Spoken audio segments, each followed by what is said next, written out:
السلام علیکم۔ مجھے یہ جاننا ہے کہ کیا امام حسین رضی اللہ تعالیٰ عنہ کو اسی فرقے نے شہید کیا جو اب ان کا غم سب سے زیادہ مناتے ہیں؟ ایک عالم صاحب کہتے ہیں کہ امام علی مقام کو یزید نے نہیں، انہی کے نام لیواؤں نے شہید کیا۔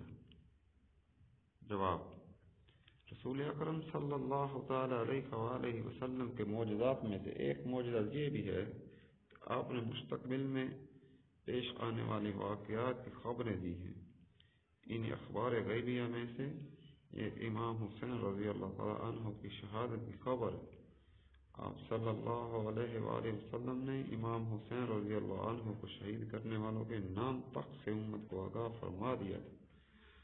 ام المومنین حضرت ام سلمہ رضی اللہ تعالی عنہ بیان کرتی ہیں کہ حضور نبی اکرم صلی اللہ علیہ وآلہ وسلم نے فرمایا، حسین بن علی رضی اللہ عنہ کو میری ہجرت کے 60ویں سال کے غاز پر شہید کر دیا جائے گا۔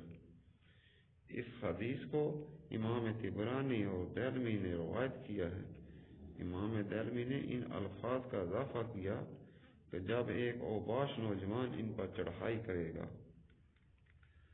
تو طبرانی المعجم الکبیر الموصل المکتبۃ الزہرا میں یہ موجود ہے۔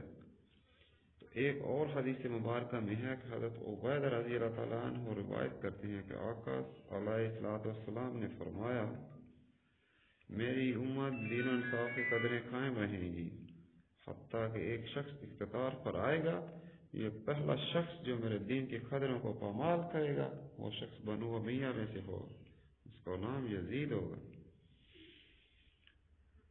تو تاریخ، علم، نقل اور عقل اس بات کی گواہی دیتی ہے کہ امام حسین رضی اللہ تعالیٰ عنہ کو یزید نے ہی شہید کرایا۔ واقعہ کربلا کوئی اچانک پیش آنے والا حادثہ نہیں تھا، ملوکیت کی سوچ کو پروان چڑھانے اور دین کی اقتدار کو پامال کرنے کے لیے باقاعدہ منصوبہ بندی کی گئی، جس میں آنے والی ہر رکاوٹ کو دور کرنے کا فیصلہ کیا گیا۔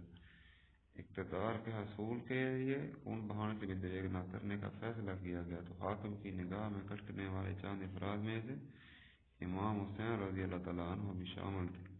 اسی سوچ نے واقعہ کربلا کی بربریت کو جنم دیا۔ اس میں کوئی شک نہیں کہ اہل بیت رسول صلی اللہ علیہ وسلم کے دشمن اور یزید کے حامی روز اول سے ہی یزید کو معصوم ثابت کرنے کے لیے طرح طرح کے ہیلے تلاش کرتے ہیں۔